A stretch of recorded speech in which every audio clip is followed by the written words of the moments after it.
أعوذ بالله من الشيطان الرجيم بسم الله الرحمن الرحيم.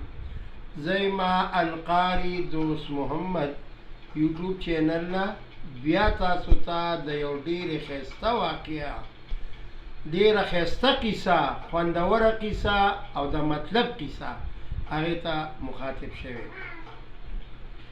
ولمن خاف مقام ربه جنتان. هارون رشید دا یو لوی باچا تیر شوی دی، ډېر مشهور باچا تیر شوی دی په بغداد وطن کې. او د ده بیبي زبیده د دې سره ډېره مینه وه، ډېر محبت و، ډېر الفت و، او ډېر ښایسته اخلاق، د دواړو ډېر ښایسته دینداري په دواړو کې وه. یو ورځ ښځه او خاوند دواړه خپلو کې باس مباحثه کوي، نو په دې کې ناګهانه دا بیبي ورته وایي ای زما شوهره، دا یو خبره مې واوره، دا اوبه چې د کمې وڅکې تاله مې درکړې، خو ته خو دوزخي یې. نو دا هارون رشید باچا ورته وایي که چېرې زه دوزخي یمه نو ته په ما باندې په دریو طلاقو باندې طلاق یې. طلاق دا په درې قسمه دي. نمبر 1 طلاق رجعي وي چې یو ځل ښځې ته وویلی شي چې ته په ما طلاق یې. نو د هغې مسلې حل څنګه به وي؟ به دواړه باندې ذکت وکړي، بس خبره ختمه شوه. او که چېرې دویم ځل یې ورته وویلې چې ته په ما طلاق یې طلاق یې، نو بیا به دغه موقع کې نکاح تازه کوي. او که چېرې په دریم ځل یې وویل چې په ما طلاق یې طلاق یې، دې ته مغلظ وایي، نو بیا دا ښځه د دې خاوند نه جدا شوه. نو دا خپله بیبي ورته وایي چې ته دوزخي یې. هارون رشید باچا ورته وایي که چېرې زه دوزخي یم نو ته په ما په دریو باندې طلاق یې. چې څه ساعت تیر شو نو باچا سلامت هم ډېر زیات پریشانه شو. ولې چې باچا به کوم وخت کې تقریر، وعظ، نصیحت، قوم ته خطاب، نو په یو پرده کې به دا زبیده شاته ناستې وه. پریشانی ډېره زیاته راغله. مثلا دا ده چې یاره 3 طلاق وویلی شي نو طلاق واقع کېږي. اوس په علماو باندې ګرځي، یو عالم له ورځي، بل عالم له ورځي، بل عالم له ورځي، حتی ټوله ورځ وګرځېده، ډېر عالمان یې راجمع کړه. او په هغه جمع علماو کې ټولو علماو متفقه یو فیصله وکړله چې یاره د جهنم، دوزخي او جنتي دا علم خو صرف یو الله ته. ولی بعضې وخت کې حدیث پاک کې راځي چې یو انسان دومره نیکي وکړي چې یو لحظې جنت ته پاتې شي، خو په آخره کې دا بدبخته داسې یو خطا او ګناه وکړي چې دی جهنم ته لاړ شي. او بیا په حدیث پاک کې راځي چې بعضې وخت انسان یو لحظې جهنم ته پاتې وي، خو آخره کې دی داسې عمل وکړي چې دی په الله پاک جنت ته داخل کړي. خو به هر حال هارون رشید باچا ډېر پریشانه دی، زبیده بیبي ډېره پریشانه ده. په دې کې یو عالم راغی، ویل جي دا دې مسلې حل دا درته زه حل کوم. ستا بیبي په تا باندې نه ده طلاقه، زه درته د قرآن نه ثابتوم. هارون رشید باچا حیران شو چې دومره علما مې راجمع کړي دي او ټولو متفقه فیصله د طلاق کوي، او دې عالم ما ته وایي چې د قرآن نه ثابتوم. ویل بالکل د قرآن نه ثابتوم، خو باچا سلامت ښایسته لباس پکار دی، ځکه الناس باللباس، خلک چې دي نن سبا لباس خوښوي.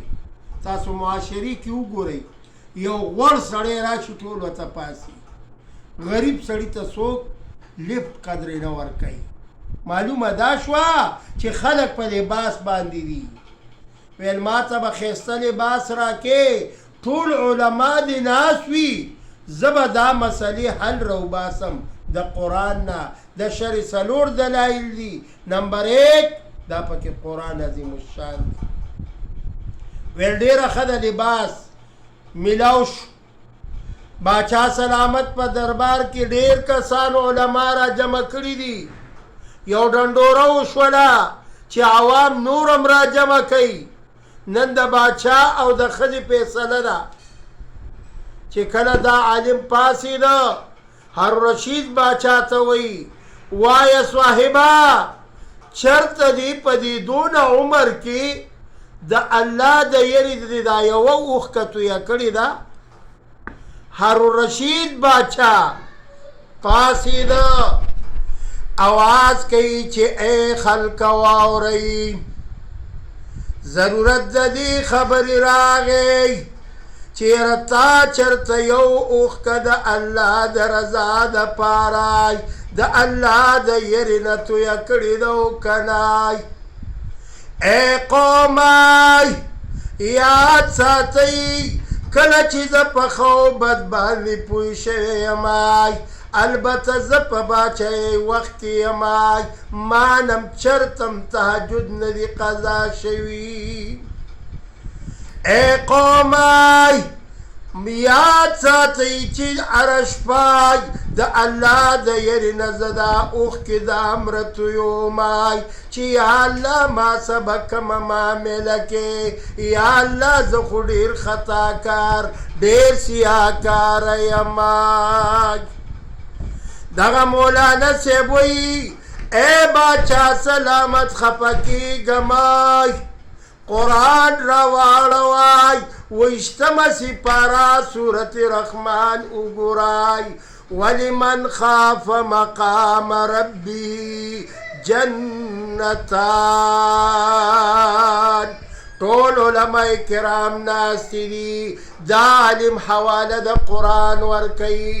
چا چې د الله د یرې نه یو اوښکه توی کړله، د دپاره یو جنت نه جنتان، د دپاره به دوه جنتونه وي.